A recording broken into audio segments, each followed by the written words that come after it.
Season 3 episode 5 start होता है और हमें फर्स्ट सीजन का एक सीन दिखाया गया है जिसमें वॉल्टर जेसी को पैसे दे रहा होता है और उसको बोलता है आरवी बाय करने के लिए।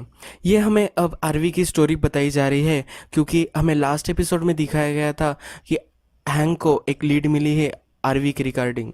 उसे पता है कि जो ब्लू में आ रहा है वो आरवी में कुक हो रहा है, तो अब वो सारी आरवीज ट्रैक करने वाला है। तो हमें अब जेसी और वॉल्टर की जो आरवी थी उसकी स्टोरी हमें दिखाई गई है।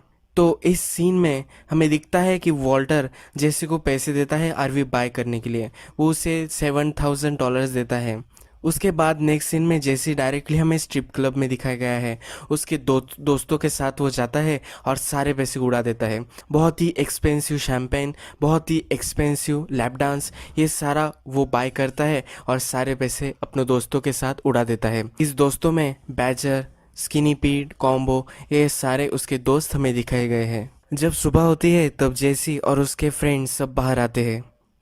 जेसी को फिर होश आता है कि उसके पास अब सिर्फ $1,400 बचे हुए हैं।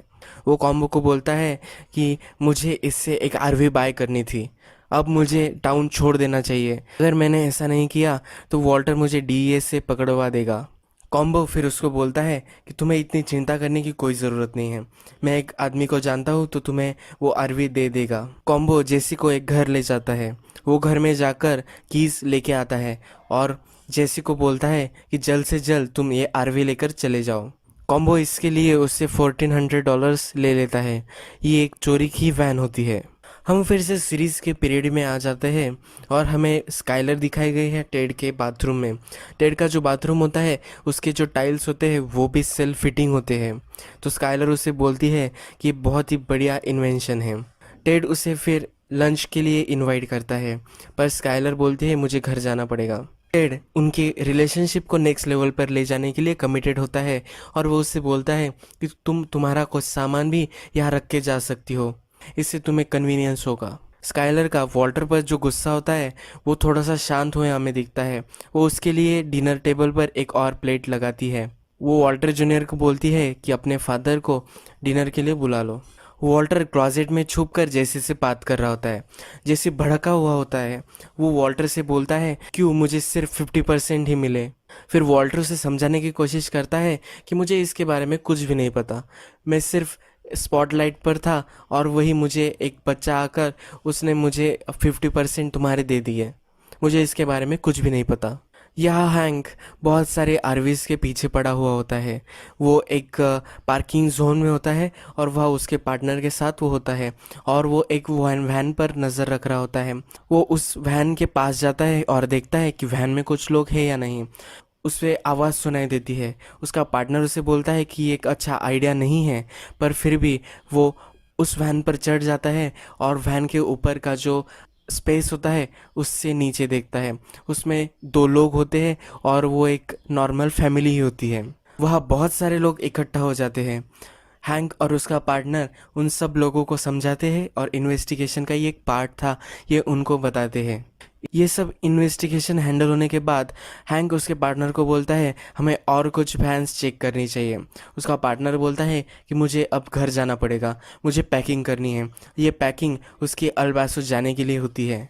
वो हैंक को बताता है कि तुमने जब ऑफ़र ठुकराई तो मुझे ये ऑफ़र आई और मैंने ऑफ़र एक्सेप्ट कर ली। हैंक जब घर आता है तो मरी से वो कुछ भी नहीं बोलता और शॉवर में चला जाता है। मरी उससे ब्रेकफास्ट के लिए पूछती है पर फिर भी वो उसे इनकार कर देता है। मरी फिर उससे बात करना चाहती है, उसके इन्वेस्टिगेशन के बारे में कुछ पूछना चाहती है पर उसे वो टालता रहता है। तो मरी उसे बोलती है कि तुम्हारा जो भी कुछ चल रहा है तो तुम्हें मुझसे बात करनी चाहिए, तुम मुझे ऐसे इग्नोर नहीं कर सकते, मुझे तुम्हारी जो प्रोसेस है, तुम्हारी जो लाइफ है, इसमें इंक्लूडेड रहना है। तो हैंक बोलता है कि तुम इंक्लूडेड हो पर सिर्फ मैं ज़रा काम कर रहा हूँ इसलिए मैं ज़रा बिजी हूँ, ऐसा कुछ भी नहीं कि मैं तुमसे बात नहीं करना चाहता। वॉल्टर फिर गस से मिलने आता है। वॉल्टर गस से पूछता है कि क्यों तुम अब जेसी से बिजनेस कर रहे हो, तुम्हें तो जेसी ड्रग एडिक्ट है इसलिए बहुत ही प्रॉब्लम था। तो गस बोलता है उसका जो प्रोडक्ट है वो भी तुम्हारे सिमिलर है। वॉल्टर उसे कहता है कि ये तुम्हारी एक चाल है, तुम्हें मालूम है कि मेरे प्रोडक्ट में अडल्ट्रेशन मुझे अच्छी नहीं लगती, इसलिए तुम अब जेसी से बिजनेस कर रहे हो और मुझे फिर से बिजनेस करने के लिए इंटिमिडेट करने की कोशिश कर रहे हो। वॉल्टर गस को बोलता है केमिस्ट्री एक आर्ट है, इसकी रिस्पेक्ट होनी चाहिए। नेक्स्ट सीन में हम आते हैं स्काइलर और मरी पर। मरी ने स्काइलर को कॉल किया होता है। मरी स्काइलर की बेटी बेबी सिट कर रही होती है, तो वो जनरल कन्वर्सेशन से स्टार्ट करती है, पर स्काइलर को लगता है कि मरी को कुछ प्रॉब्लम होगा, तो इसलिए वो उसे पूछती है। मरी फिर उसे बताती है जब से हैंक अल पासो से वापस आया है तो बहुत ही डिस्टिंग रह रहा है। वो मुझसे इतनी बात भी नहीं करता और वो अपने काम में ही रहने लगा है। वो घर भी नहीं आता, वो खाना भी नहीं खाता। उसकी हेल्थ के लिए भी मुझे बहुत चिंता होती है। वो फिर स्काइलर को बोलती है कि उसने एक डेथ फेस की थी वहाँ, और उस डेथ फेसिंग से एक एक्सपीरियंस जो हुआ था, तो इससे उसकी लाइफ चेंज हो गई है। स्काइलर भी इस पर सोचती है। गस वॉल्टर को उसका जो लॉन्ड्री का बिजनेस होता है उसके फैक्ट्री पर ले आता है। उस लॉन्ड्री के बिजनेस के नीचे अंडरग्राउंड उसने एक बहुत बड़ी लैब सेट की हुई होती है। वॉल्टर इतनी बड़ी लैब देखकर उसे बहुत ही एक्साइटमेंट होती है। सब इक्विपमेंट्स देखकर वो बहुत ही खुश हो जाता है। कस उसे बोलता है कि इसमें से जो धुआं निकलता है वो भी लॉन्ड्री से मिक्स होकर एक नेचुरल लगेगा। हमारा फिल्ट्रेशन बहुत ही अच्छा है। जो हमारे एम्प्लॉयज़ है वो कभी भी तुम पर रैट नहीं करने वाले। बहुत ही ट्रस्टेड सब एम्प्लॉयज़ हमारे हैं। अगर तुमने मेरे साथ काम किया तो तुम्हारे जो अवर्स होंगे तो तुम डिसाइड करोगे। तुम्हें जब चाहिए आना है तब तुम आ सकते हो, जब चाहिए जाना है जा सकते हो। सिर्फ तुम्हें जो कोटा रहेगा वो वीकली तुम्हें कंप्लीट करना पड़ेगा। गस वॉल्टर को समझाने की कोशिश करता है। जो घर का आदमी होता है वो हमेशा प्रोवाइड करता है। अगर उसकी फैमिली उसको अप्रिशिएट भी नहीं कर रही होगी, फिर भी वो हमेशा उसको प्रोवाइड करता है। घर के जो मैन होता है उसका जॉब ही वो होता है कि वो प्रोवाइड करे। वॉल्टर उसे बोलता है इस काम से मेरी पूरी फैमिली बर्बाद हो गई। तो गस उसे बोलता है कि तुम्हारे बच्चे तो है ना, तुम्हारे बच्चे हैं यानी वही तुम्हारी फैमिली है। वो हमेशा तुम्हें ही प्रायोरिटी देंगे, वही तुम्हारी एक्चुअल फैमिली होती है। नेक्स्ट सीन में जब स्काइलर टेड के घर पर होती है तो उसके बाथरूम के जो वार्म फ्लोर्स होते हैं वो उसे अच्छे नहीं लगते। वो एक टॉवर फ्लोर पर रखती है और उस पर खड़ी होती है। इससे हमें पता चलता है अब उसे जो कंफर्ट प्रोवाइड करा है टेड वो अब अच्छा नहीं लग रहा। वो फिर से अपनी ओल्ड फैमिली के पास जाती है, अपनी ओल्ड लाइफ के पास वो जाना चाहती है। जब डिनर पे वॉल्टर और स्काइलर बैठे हुए होते हैं तभी उसकी बेटी रोने लगती है। तो स्काइलर वॉल्टर को पहले हाथ भी नहीं लगाने देती, पर अब वो उसे अलाउ करती है। नेक्स्ट सीन में हैंक अपने ऑफिस में होता है और उसने सब आरवीज जो रजिस्टर है उसके स्टेट में उसकी लिस्ट लाई हुई होती है। उस लिस्ट के सारी जो आरवीज होती है तो उसने वो चेक कर ली होती है। उसकी असिस्टेंट को वो बोलता है कि तुम्हें फिर से ये लिस्ट चेक करनी चाहिए और कुछ इसमें आरवीज होंगी और तुम्हें वो चेक करनी चाहिए। उसी वक्त हैंक का पार्टनर है, अब वो एल पासो जाने वाला है, तो उसकी पार्टी उसके ऑफिस में होती है, पर फिर भी वो अपने असिस्टेंट को एक्सक्यूज़ नहीं करता और उसे वो लिस्ट लाने के लिए बोलता है।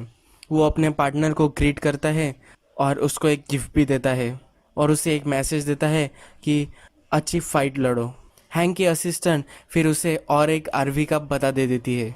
स्काइलर जब बेबी के रूम में सब मेस साफ कर रही होती है तो वो पैसों की बैग देती है और वो काउंट करती है।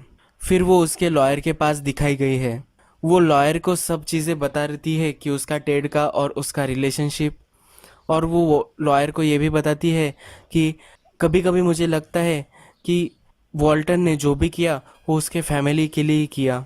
तो लॉयर उस पर चिढ़ जाती है कि ये सब गलत है। अगर तुम ऐसे ही उसे सपोर्ट करती रही तो तुम अपने बच्चों को भी खो दोगी और तुम्हारा घर सब कुछ तुम इसके वजह से सब तुम खो दोगी।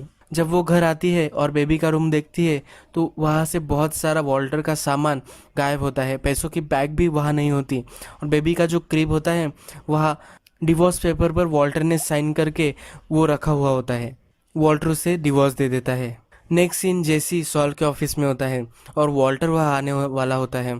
जेसी और सॉल उसे एक डील देने वाले होते हैं। सॉल उससे बोलता है तुम उससे अच्छे से बात करो यानी कि ये डील सक्सेसफुल हो जाए। जब वॉल्टर आता है तो जेसी उसे बोलता है कि अब मैं जो भी फ्यूचर काम करने वाला हूँ, जो भी मैं सेल करने वाला हूँ, उसका 10% मैं तुम्हें दे दूँगा। तुम्हें इसके लिए कुछ भी काम नहीं करना पड़ेगा, ये एक पेंशन की तरह होगा और तुम्हें ये बहुत ही अच्छा ऑप्शन है। सॉल भी ये सजेस्ट करता है। फिर वॉल्टर जेसी के जो हाफ पैसे होते हैं वो जेसी को दे देता है। वो जेसी को बोलता है इस बिजनेस में यही अब लास्ट तुम्हारी कमाई होगी, तुम अब गस से डील नहीं करोगे। गस ने सिर्फ तुम्हें यूज़ किया मुझ तक पहुंचने के लिए, अब मैं उसके साथ काम करने वाला हूँ और मैं तुमसे वो बाय नहीं करने वाला। तभी सॉल पलट जाता है और वॉल्टर को बोलता है तुम्हारे जो पैसे आएंगे उसको मैं लॉन्डर करके दूंगा। वो उसको 17% रेट बताता है। वॉल्टर उसे बोलता है कि मैं तुम्हें सिर्फ 5% दूंगा। सॉल कम होता जाता है, वो 10% पे आ जाता है, पर फिर भी वॉल्टर उसे 5% पे मना लेता है। जैसे बहुत ही डिसअपॉइंटेड हमें दिखता है, वो बाहर आता है और वॉल्टर की गाड़ी की विंडशील्ड वो तोड़ देता है। नेक्स्ट सीन में हमें हैंक आरवी का पता करते हुए एक घर आते हुए दिखता है। ये वही घर है जिससे जेसी ने आरवी चुराई होती है। डोर पर एक लेडी आती है और उस लेडी से वो बातचीत करना स्टार्ट करता है। वो बोलता है कि ये चोरी हुई थी पर फिर भी तुमने इसे क्यों नहीं रिपोर्ट किया। तो वो बोलती है मुझे नहीं करना था रिपोर्ट, ये मेरे बेटे ने ही चुराई थी। कॉम्बो उसका बेटा होता है। वो फिर उसके बेटे के बारे में पूछता है तो वो उसे बोलती है कि 2 महीने पहले ही शूटआउट में वो मर गया। उसका नाम पूछने पर हैंक को पता चलता है कि उसका नाम कॉम्बो ही है। वो फिर घर में आने के लिए परमिशन लेता है और जब वो कॉम्बो के रूम में जाता है तो जो पार्टी होती है जेसी अपने फ्रेंड्स के लिए थ्रो करता है, उस स्ट्रिप क्लब में एक फ़ोटो भी ली हुई होती है जेसी और उसके फ्रेंड कॉम्बो ने। तो वो फ़ोटो हैंक को मिल जाती है। अब वो उसे एक बहुत ही स्ट्रांग लीड मिल जाती है कि जेसी इसमें इन्वॉल्व है। जेसी के पास वो वैन है जिसमें मेथ कुक हो रहा है। यही ये एपिसोड ख़त्म हो जाता है।